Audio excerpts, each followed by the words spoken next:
Today, the New York Times editorial board said they're not endorsing anyone in this race. They noted that you and Governor Andrew Cuomo seem to be the front runners.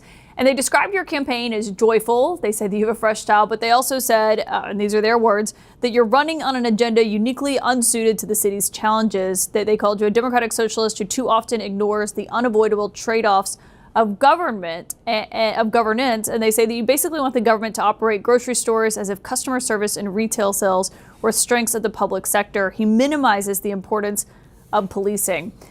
For someone who's not familiar with your platform, you have said you want free buses, city-run grocery stores, frozen rent.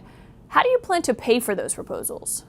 So there are a number of ways. The first is that freezing the rent does not actually require the city to spend any additional money. The city has a board called the Rent Guidelines Board, which determines whether or not rents for rent-stabilized tenants increase. And the previous mayoral administration froze those rents 3 times. What we are proposing is to build on that precedent. And to make buses free, it costs about $700 million. To deliver universal childcare, we're looking at a cost of about $5 to $6 billion. We've put forward an economic plan that would raise actually $10 billion to not only pay for our agenda, but start to Trump-proof our city. And we do so in 2 key ways. We match New York State's top corporate tax rate to that of New Jersey at 11.5%. That raises $5 billion. And we increase personal income taxes on the top 1% of New Yorkers. These are New Yorkers who make $1 million a year or more, and we increase it by just 2%, $20,000, which is effectively a rounding error when you're making that much money.